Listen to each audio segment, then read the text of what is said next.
Hello, my name is Kenny Clevenger, and I am here to present to you the ninth grade Academy edition to Southside High School for IL 612, Planning and Managing Facilities and Programs at Jacksonville State University. We'll begin by talking a little bit about the educational impact. In other words, why do we need a ninth grade academy? And there are basically four things that a ninth grade academy would do for Southside that would greatly benefit our school. The first is it would fight overcrowding. Currently, we are right at capacity for our building, and so by creating a ninth grade academy, a separate structure, we would greatly release some of the tension that we have here in this building in terms of overcrowding. The second idea is that a ninth grade academy is going to be able to ease the transition to high school for those students who are coming in. Since the middle school movement began around the mid-20th century, ninth graders began coming to high school, but we still see that ninth graders have a hard time transitioning into the world of a much older population. And so by isolating those students in their own portion of the school, we give them a chance to transition into what it means to be a high schooler without having to be intimidated by all the much older students that they have to interact with currently. The third idea is that a ninth grade academy would offer a high quality experience for our students.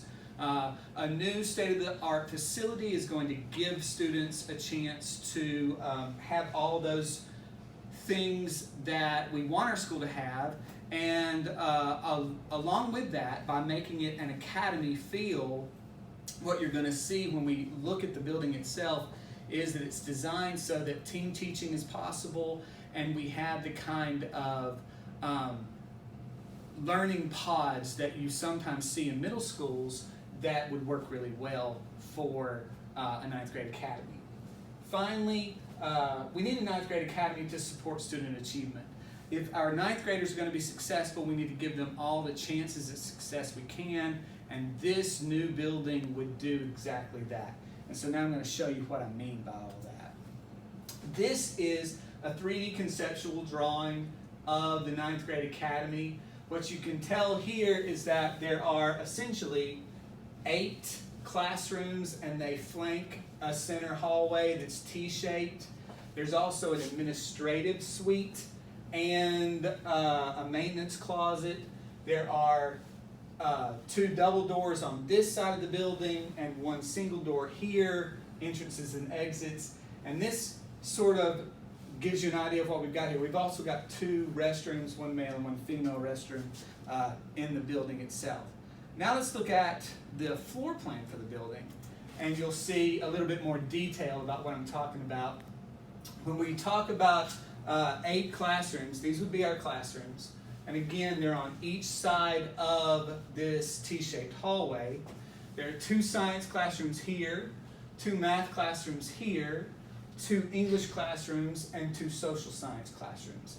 The idea is that if our current population grows even at all, we need to accommodate anywhere from 200 to 240 ninth graders in this building. And this would be perfect for that kind of accommodation. It would give us a chance to have both pre-AP and also general population courses going on at the same time, and it would also give us a chance for teachers from various academic disciplines to do learning pods or team teaching activities. It also gives an administrator for this building, since it is a separate entity from the rest of the school, so that that administrator can focus on those ninth graders. Okay, so let's talk about school site selection. In terms of location, what we've chosen is a standalone structure, and that's really important for a ninth grade academy, because the idea is to insulate those students away from the rest of the population, at least in some part. Now, there are going to be some courses that those students would be taking that are not isolated from other grade levels. For instance, band or PE or some of our other elective courses would be mixed courses, and so they need to be close enough to the rest of the school in order to be able to go to those. But the majority of their academic courses would be housed in this area so that they could feel like there's a safe place for them there. This standalone structure will be located behind the main school building. It would run parallel to the main school building, and it would have connections with covered sidewalks from the east and west ends of the building. Access would directly link it to the lunchroom, the band room, the gym hallway on the west, and then the science hallway on the east. And this is important because our science labs exist there, and of course those science courses for 9th graders would also need to make use of those science labs. In terms of educational adequacy, there are three main things I wanted to talk about. The first is classroom size. The recommended average classroom for a high school is 1,344 square feet. In terms of actual size for the classrooms that are going to be in our 9th grade academy building, 1,369 square feet. That's a positive difference of 25 square feet. And we think that's doable and also very beneficial for our students because, of course, high schoolers need a little more space than other students. The standalone structure, I've already mentioned the benefits of that. Basically, the insulated environment, the fact that we've created something that's ideal for team teaching experiences and pod learning experiences is something that we're excited about here at Southside. Finally, technological accessibility.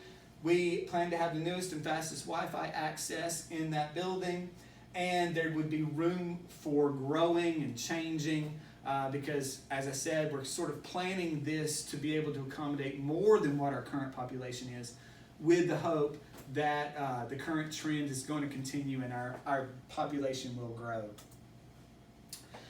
The education, or the environment for education, has several things that I'm hoping to discuss with you today. First of all, we've talked a little bit about classroom size, and I told you that it's slightly more than the standard recommendation for high school. That makes for a positive environment for education.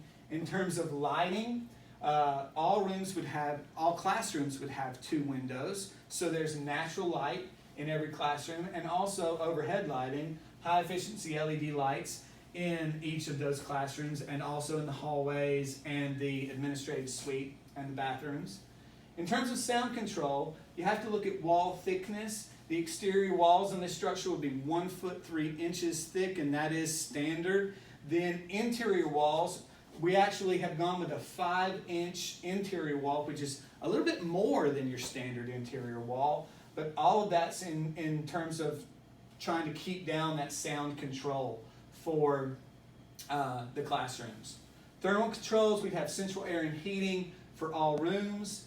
In terms of technology access, we'd include 9 wireless access points, 1 wireless access point in each classroom and 1 wireless access point in the administrative office, with the idea that we'd be able to integrate technology as fluidly as possible. And then green spaces access. This structure would be positioned directly behind our current central courtyard. And we've been doing a lot of work this year already, working on that central courtyard to make it a real outdoor learning environment. So there would be access to the courtyard through the south exit on the west end of the building to that green spaces area. Now let's talk about plant maintainability. In terms of the total area for this structure, we're looking at 16,220 square feet. These specifics are sort of broken down over here on the right. That's 8 classrooms at 1,369 square feet each, 1 administrative office at 240 square feet, 1 janitorial or maintenance closet at 160 square feet, 2 restrooms at 389 square feet each, and then 1 hallway that is 4,090 square feet. In terms of custodial requirements, this would qualify us for 1 part-time custodian, since the the average custodial requirement is something like 20,000 square feet for one full-time custodian. We fall below that. So a part-time custodian would work in this building. That person would also have responsibilities in the main building. And then the maintenance requirement would be dealt with by the county maintenance team, which is how Etowah County handles maintenance in and of itself. The structural and mechanical features for the 9th grade academy at Southside High School are listed here for you. Again, we've got 1 foot 3 inch thick exterior walls, 5 inch thick interior walls. There are 5 exterior doors, 12 interior doors, 16 windows, 8 water closets, 8 lavatories, 2 drinking fountains, and 1 service sink. In talking about safety and security, that's always a big concern when you're building a new structure. There are 3 exits in this building, double doors, one on the north end of the west side, one on the south end of the west side. There's a single door in between the administrative office and the maintenance closet. Excuse me. Security cameras, there would be 2 interior cameras so we could cover all of the hallways, 3 exterior cameras, 1 on every exit door, fire alarms, 1 in each classroom and 1 in the hallway, fire extinguishers, 2 in the hallway, which is standard for a standalone structure like this, and then in terms of weather alarms, 1 in the hallway as well. Finally, we look at furnishings. What I've done is I've pulled some ideas for furnishings for our classrooms. Every classroom would be equipped with a storage closet that included shelving and a place for organization. There'd be 1 teacher desk in every classroom. There'd be 1 standalone cabinet with a wall-mounted cabinet to add additional storage for the teachers. And then every classroom would have 30 desks, 30 student desks, that is. So in terms of furnishings, it seems a little bare bones, but the teachers would then make of that what they could. Thank you for your time and your consideration, and hopefully these ideas give you an idea of what we would like to have in our 9th grade academy here at Southside High School.